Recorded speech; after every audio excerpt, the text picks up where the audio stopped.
Assalamualaikum warahmatullahi wabarakatuh. Halo semuanya. Perkenalkan, nama aku Cahyani Adrisi Hutami dari Fakultas Keguruan dan Ilmu Pendidikan, Program Studi Pendidikan Guru Sekolah Dasar, Universitas Esa Unggul Kampus Bekasi. Nah, jadi pada kesempatan kali ini aku akan membahas salah satu media pembelajaran literasi yang sudah aku buat. Nah, medianya itu adalah peta literasi. Jadi, peta literasi itu adalah sebuah media pembelajaran yang dirancang untuk membantu peserta didik dalam mengembangkan keterampilan membaca dan menulis secara lebih terstruktur dan kreatif. Nah, untuk detailnya, ayo kita simak bersama penjelasannya. Nah, teman-teman, seperti yang udah aku bilang sebelumnya, jadi peta literasi itu merupakan sebuah media pembelajaran yang dirancang untuk membantu peserta didik dalam mengikuti kegiatan yang berbeda di setiap minggunya. Nah, di minggu pertama itu ada di lokasi Pulau Kosakata. Terus di minggu kedua itu ada di Sungai Pemahaman. Kemudian di minggu ketiga itu ada di Kota Imajinara. Lalu di minggu keempat itu ada di Hutan Simpul. Nah, jadi setiap lokasi itu memiliki kegiatan yang berbeda dan dirancang untuk memicu rasa keingintahuan dan kreativitas peserta didik. Nah, dengan cara ini tentunya pembelajaran literasi akan menjadi lebih beragam dan menarik. Nah, peta literasi ini merupakan sebuah media yang digunakan untuk penjadwalan saat pelaksanaan literasi. Nah, sehingga peserta didik dapat melaksanakan program literasi dengan lebih terstruktur. Nah, teman-teman, dalam pelaksanaannya peta literasi ini dilengkapi dengan dua media utama. Yang pertama, di sini ada kartu misi. Jadi, kartu misi ini digunakan di Pulau Kosakata dan Kota Imajinara. Kartu misi ini berbentuk gambar yang nantinya akan mendorong peserta didik untuk berkreasi dengan membuat cerita berdasarkan gambar yang ada. Kemudian yang kedua ada kartu cerita. Jadi, kartu cerita ini digunakan sebagai bahan bacaan peserta didik yang setiap minggunya akan memiliki cerita yang berbeda. Selanjutnya, di sini ada tujuan peta literasi. Jadi, salah satu tujuan utama dari peta literasi adalah untuk meningkatkan keterampilan membaca dan menulis peserta didik. Selain itu, peta literasi juga memberikan ruang bagi peserta didik untuk berkreasi. Nah, dengan memberikan mereka kesempatan untuk membuat cerita berdasarkan kartu misi yang diberikan oleh guru. Nah, selain bermanfaat bagi peserta didik, peta literasi ini juga bermanfaat bagi guru loh. Nah, manfaatnya yaitu guru dapat lebih mudah memantau perkembangan peserta didik dalam kemampuan literasi membaca dan menulisnya. Oke teman-teman, di sini ada kegiatan di setiap lokasi.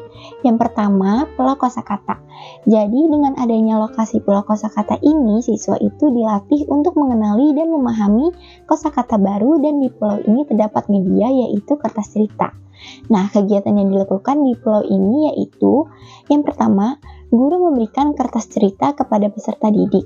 Yang kedua, guru meminta peserta didik untuk membaca cerita yang telah dibagikan secara mandiri atau bersama-sama. Kemudian yang ketiga, peserta didik diminta mencari kosakata baru atau asing dari cerita yang telah dibaca sebelumnya. Kemudian yang keempat, peserta didik menuliskan kata-kata beserta artinya. Yang kedua ada hutan simpul. Nah, dengan adanya lokasi hutan simpul ini, peserta didik dapat melatih untuk membuat kesimpulan dan memahami bacaan yang dibaca. Dan di pulau ini terdapat media yaitu kertas cerita. Nah, kegiatan yang dilakukan di hutan simpul yaitu yang pertama, guru membagikan kertas cerita kepada peserta didik. Yang kedua, guru mengarahkan peserta didik untuk membaca cerita tersebut secara seksama. Kemudian yang ketiga, guru meminta peserta didik untuk menuliskan kesimpulan dari cerita yang telah dibaca sebelumnya. Yang ketiga, ada Kota Imajinara. Nah, Kota Imajinara itu merupakan sebuah kota imajinasi. Dengan adanya Kota Imajinara ini, peserta didik dapat melatih keterampilan mereka dalam membuat cerita berdasarkan gambar dan tema yang diberikan. Nah, di Kota Imajinara ini terdapat sebuah kartu misi. Nah, kegiatan yang dilakukan di kota ini yaitu yang pertama, guru membagikan kartu imajinasi kepada setiap peserta didik. Yang kedua, guru menjelaskan fungsi dari kartu misi yang telah diberikan terlebih dahulu. Yang ketiga, guru meminta peserta didik untuk mengerjakan sesuai dengan apa yang sudah dijelaskan sebelumnya. Kemudian yang keempat, lokasi keempat ada sungai pemahaman. Nah, dengan adanya sungai pemahaman, peserta didik dapat mampu menulis ulang cerita dengan bahasa mereka sendiri. Nah, di sungai ini itu terdapat kertas cerita. Jadi, kegiatan yang dilakukan di sungai pemahaman ini yaitu yang pertama, guru membagikan kertas cerita kepada peserta didik. Kemudian yang kedua, guru meminta peserta didik untuk membaca cerita tersebut dengan teliti. Kemudian yang ketiga, guru meminta peserta didik untuk menuliskan cerita yang telah dibaca dengan menggunakan kata-kata dan gaya bahasa mereka sendiri, sehingga guru bisa melihat apakah anak tersebut paham dengan cerita yang telah dibaca. Kemudian lokasi yang kelima itu ada wilayah tanya. Nah, wilayah tanya di sini peserta didik itu diperbolehkan untuk bertanya kepada guru jika ada hal yang tidak dimengerti kapanpun mereka membutuhkannya. Lalu bagaimana ya cara menggunakan peta literasi? Jadi untuk menggunakan peta literasi, guru dan peserta didik terlebih dahulu melakukan penjadwalan eksplorasi bersama.